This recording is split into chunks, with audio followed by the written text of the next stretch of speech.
जय हिंद दोस्तों, स्वागत है आप सभी का अपने क्लास सृष्टि स्टडी सेंटर में। मैं सुमन आज आप लोग को भारत के कुल केंद्र शासित प्रदेश के बारे में बताने जा रहा हूं, जिसमें मुख्य रूप से आज हम चर्चा करेंगे अंडमान निकोबार द्वीप समूह और लक्षद्वीप के बारे में।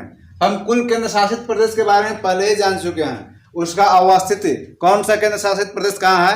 इसमें हम जलीय सीमा से लगने वाला केंद्र शासित प्रदेश के बारे में जानेंगे और इसके बाद अंडमान निकोबार द्वीप समूह और लक्षद्वीप के बारे में जानेंगे। अंडमान निकोबार द्वीप समूह जो है वह एक अंडमान है और एक निकोबार है। अंडमान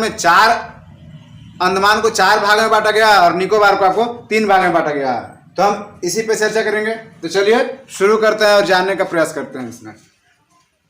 तो ये आपका भारत का नक्शा है, आपका दक्षिणी भारत का है जो समुद्र से टच करता है, उस चीज का है यहाँ पे। तो हम इसमें देखते हैं, ये जो आपका कुल केंद्र शासित प्रदेश है, 8 केंद्र शासित प्रदेश है। 8 कौन कौन है?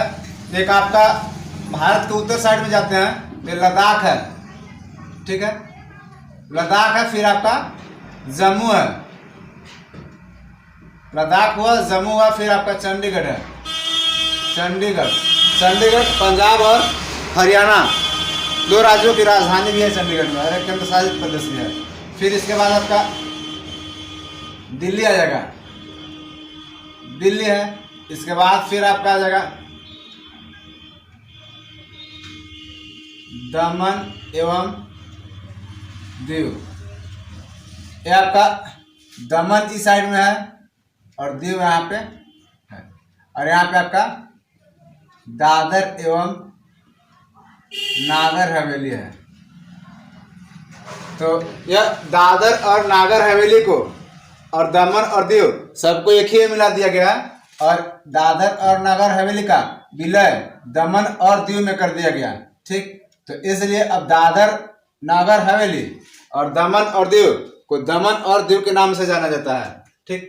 तो ये आपका दादर और नागर हवेली का दमन और दीव में विलय कर दिया गया था 26 जनवरी 2020 में। ये आपका 2020 में कर दिया गया था। अब इसके बाद हम देखते हैं,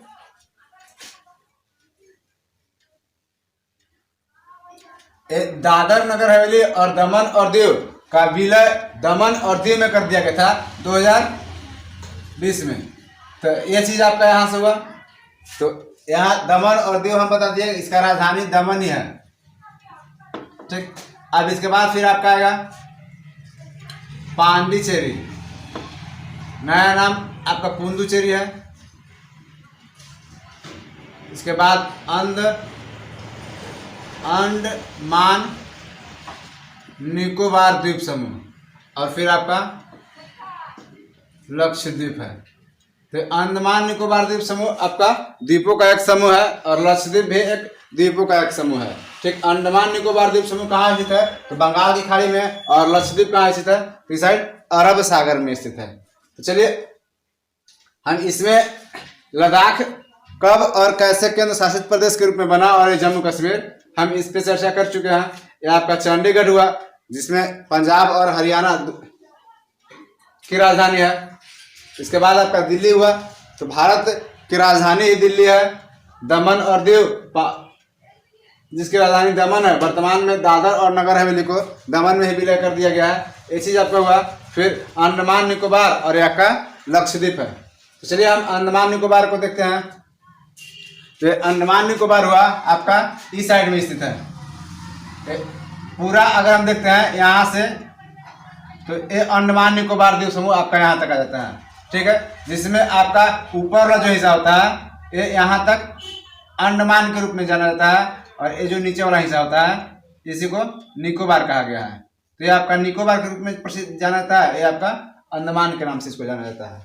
तो ये चीज हुआ। अंडमान को आपको 4 भाग में बांटा गया और निकोबार को आपका 3 भाग में बांटा गया है।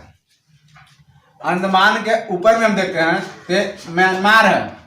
अब म्यांमार और ये अंडमान का हिस्सा जो है कोको द्वीप से अलग होता है, इसको कोको स्टेट बोला जाता है। हालांकि कोको द्वीप पर पहले भारत का अधिकार था, लेकिन भारत के द्वारा म्यांमार को गिफ्ट में दे दिया गया और इस तरह से कोको द्वीप पर म्यांमार का अधिकार हो गया, और म्यांमार उठा तो कोको द्वीप को चीन के हवाले कर दिया। तो वर्तमान में कोको द्वीप किस देश का अधिकार है? तो चीन का अधिकार है। देखिए अंडमान जो हुआ, अंडमान का 4 भाग, एक उत्तरी अंडमान के नाम से यहाँ प्रसिद्ध है, ये आपका, फिर यहाँ पे आपका मध्य अंडमान हो जाता है, और यहाँ आपका दक्षिणी अंडमान हो जाता है, और यहाँ आपका लिटिल अंडमान हो जाता है। तो अंडमान का ये 4 भाग में बंटवारा हुआ। उसी तरह से निकोबार का 3 भाग में बंटवारा हुआ। यहाँ निकोबार है, यहाँ आपका, यहाँ कार निकोबार है, यहीं पे आपका लिटिल निकोबार हुआ, और नीचे आपका ग्रेट निकोबार है। हम इस पे चर्चा कर ले रहे हैं बारी बारी से। ये आपका उत्तरी अंडमान, मध्य अंडमान, दक्षिण अंडमान और लिटिल अंडमान में हम उत्तरी अंडमान पे देखते हैं। तो एक उत्तरी अंडमान के पूर्वी साइड में एक आपका सैंडल पीक है। तो अंडमान निकोबार द्वीप समूह की सबसे ऊंची चोटी जो होता है वह सैंडल पीक के नाम से जाना जाता है, और इसका ऊंचाई 738 मीटर है। यह आपका उत्तरी अंडमान का हिस्सा है। ये चीज आपका हुआ। और उत्तरी अंडमान के उत्तर साइड में आपका कोको द्वीप है, जिसको कोको जल संधि के नाम से जाना जाता है। यह कोको द्वीप, कोको जल संधि म्यांमार को ये आपका अंडमान निकोबार से अलग करने का काम करता है। तो ये चीज हुआ। यहाँ उत्तरी अंडमान में हम देखते हैं ये नारकोंडम द्वीप है। नारकोंडम द्वीप आपका सुषुप्त ज्वालामुखी का उदाहरण माना जाता है। और उत्तरी अंडमान में ही आपका सैंडल पीक है। सैंडल पीक की ऊंचाई 738 मीटर है, जो आपका उत्तरी या अंडमान निकोबार द्वीप समूह की सबसे ऊंची चोटी के नाम से जाना जाता है। अब उसके नीचे हम देखते हैं तो ये आपका मध्य अंडमान है। मध्य अंडमान के पूर्वी साइड में आपका बैरन द्वीप स्थित है। बैरन द्वीप आपका एक सक्रिय ज्वालामुखी है। ठीक, अब इसके मध्य अंडमान में ही आपका एक और पर्वत श्रेणी चोटी है, जिसे माउंट डियावेली के नाम से जाना जाता है। इसकी ऊंचाई जो है 515 मीटर है। ये आपका मध्य अंडमान हुआ। और मध्य अंडमान के बाद दक्षिण अंडमान में अगर हम जाते हैं तो दक्षिण अंडमान में आपका पोर्ट ब्लेयर स्थित है। पोर्ट ब्लेयर अंडमान निकोबार द्वीप समूह की राजधानी है। ठीक है, और पोर्ट ब्लेयर दक्षिण अंडमान में ही आपका एक सेलुलर जेल भी है। ठीक है, सेलुलर जेल कहाँ पे स्थित है? तो दक्षिणी अंडमान में स्थित है। पोर्ट ब्लेयर अंडमान निकोबार द्वीप समूह की राजधानी कहाँ स्थित है? तो दक्षिणी अंडमान में स्थित है। सेलुलर जेल पहले सेलुलर पैलेस के नाम से जाना जाता था। ठीक, तो यहाँ पे मलेरिया एक रोग फैल गया, और मलेरिया रोग फैल गया तो यहाँ रहने लायक नहीं रहा। फिर उस समय तो रहने लायक नहीं रहा, तो सेलुलर जेल को ही, सेलुलर पैलेस को ही सेलुलर जेल के रूप में बदल दिया गया। तो वर्तमान में सेलुलर जेल के रूप में इसे जाना जाता है। और काला पानी की सजा जो है सेलुलर जेल पर ही दिया जाता है। यहीं पे किसी को काला पानी की सजा कर देना रहता है तो भेज दिया जाता है। तो ये आपका काला पानी की सजा कहाँ दिया जाता है? तो सेलुलर जेल में दिया जाता है। ये चीज आपका हुआ। फिर अब दक्षिणी अंडमान के नीचे अगर हम जाते हैं तो फिर लिटिल अंडमान है। लिटिल अंडमान आपका जो हुआ सबसे नीचे है। हम देखते हैं दक्षिण अंडमान और लिटिल अंडमान के मध्य में है आपका डंकन पास।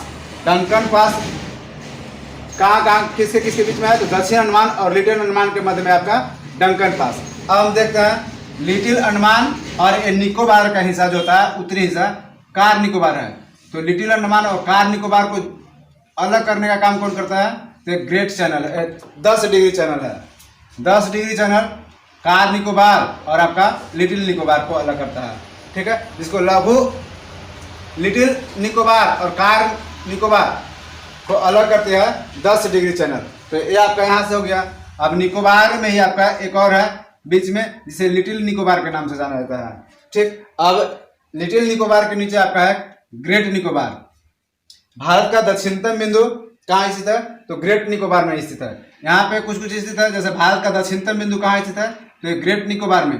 दक्षिणतम बिंदु को किस नाम से जाना जाता है? तो इंदिरा पॉइंट के नाम से जाना जाता है। दक्षिणतम बिंदु का पुराना नाम क्या है? तो पिगमिलियन पॉइंट है। पिगमिलियन पॉइंट के नाम से जाना जाता है। ठीक है, और अंडमान निकोबार द्वीप समूह की दूसरी सबसे ऊंची चोटी माउंट धुलियर है। माउंट धुलियर 642 मीटर इसका ऊंचाई है। ये कहाँ है? तो आपका ग्रेट निकोबार में। तो ग्रेट निकोबार में क्या क्या चीज स्थित है? तो इंदिरा पॉइंट स्थित है, माउंट धुलियर स्थित है। ठीक, और ग्रेट निकोबार और इस साइड का क्षेत्र आपका आता है इंडोनेशिया। इंडोनेशिया की राजधानी आपका जकार्ता है, लेकिन यहाँ पे आप सुमात्रा की जगह है। ठीक है, तो ग्रेट निकोबार और सुमात्रा या आप इंडोनेशिया को बोल सकते हैं कि अलग कौन करता है? तो ग्रेट चैनल करता है। एक ग्रेट निकोबार और सुमात्रा को अलग करता है ग्रेट चैनल। या ग्रेट निकोबार और इंडोनेशिया को अलग कौन करता है? तो ग्रेट चैनल अलग करता है।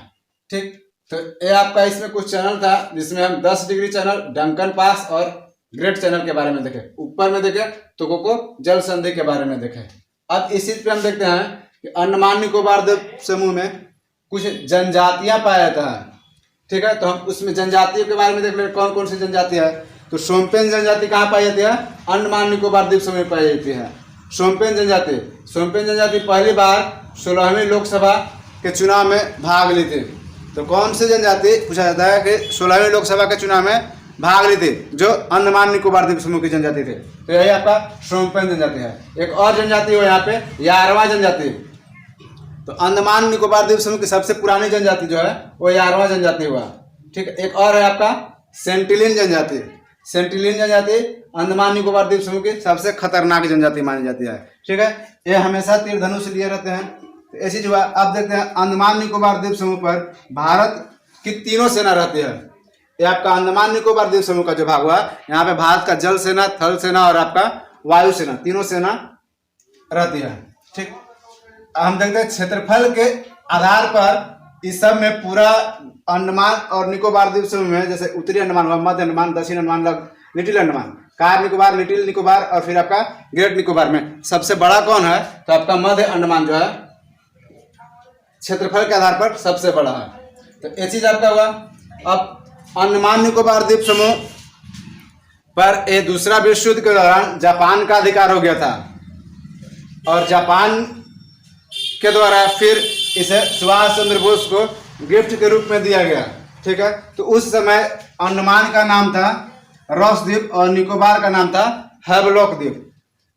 तो एक सुभाष चंद्र बोस के द्वारा जब इसे सुभाष चंद्र बोस को जापान के द्वारा गिफ्ट में दिया गया, तो सुभाष चंद्र बोस ने इन दोनों का नाम बदल करके स्वराज द्वीप रख दिया गया उनके द्वारा, और शहीद द्वीप रख दिया गया सुभाष चंद्र बोस के द्वारा। ठीक है, तो आप बोल सकते हैं स्वराज द्वीप का पुराना नाम क्या है? तो रॉस द्वीप, और शहीद द्वीप का पुराना नाम क्या है? तो हैवलॉक द्वीप, जिसे वर्तमान में अंडमान और निकोबार द्वीप समूह के नाम से जाना जाता है। तो ये चीज आपका हुआ। इसके बाद फिर आपका अरब सागर में जो स्थित है आपका लक्षद्वीप स्थित है। लक्षद्वीप की राजधानी जो है वो कावा रहती है। लक्षद्वीप को भी दो भाग में बांट दिया गया है, एक आपका अमीनी द्वीप और दूसरा आपका कन्नानूर द्वीप। ऊपर वाला भाग जो हुआ लक्षद्वीप का अमीनी द्वीप के नाम से, और नीचे वाला जो भाग हुआ वो आपका कन्नानूर के नाम से जाना जाता है। ठीक है, तो ये आपका लक्षद्वीप पर ही सबसे बड़ा द्वीप है, जिसे लक्षद्वीप का सबसे बड़ा द्वीप के नाम से कौन सा प्रसिद्ध है? तो एंड्रोट है। लक्षद्वीप का सबसे बड़ा द्वीप एंड्रोट है। और ये आपका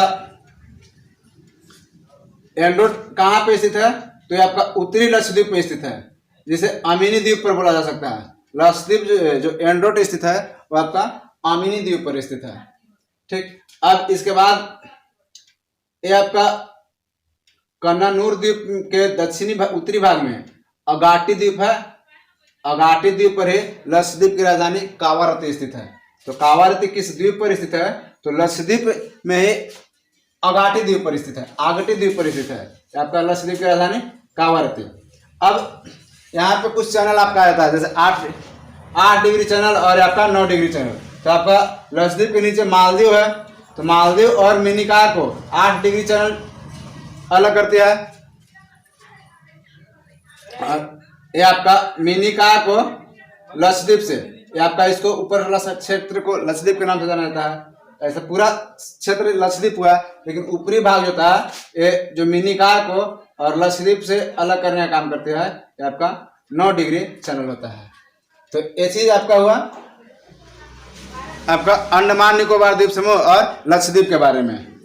अब हम थोड़ा सा देख ले रहे हैं, यहाँ पे एक चीज और हुआ, जैसे निकोबार जो हुआ, निकोबार में यहीं पे आपका ग्रेट चैनल है, और ग्रेट चैनल पे जो आपका भारत का जो अंतिम बिंदु होता है, अक्षांश, अंतिम अक्षांश होता है 6 डिग्री 4 मिनट होता है। हम इस चीज को समझ ले रहे हैं।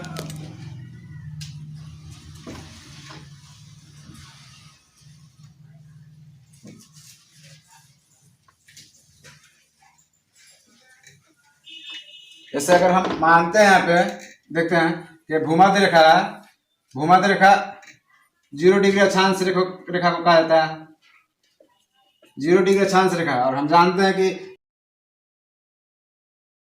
और यहाँ से अगर हम भारत का अक्षांशीय विस्तार, यहाँ से कितना अक्षांश हट गया भारत का, ये दक्षिणतम बिंदु प्रायद्वीपीय भारत का, तो 8 डिग्री 4 मिनट है। लेकिन हम अगर बात करते हैं अंडमान निकोबार द्वीप समूह का, तो अंडमान निकोबार द्वीप समूह भारत के प्रायद्वीपीय भारत के दक्षिणतम बिंदु से कुछ और नीचे है।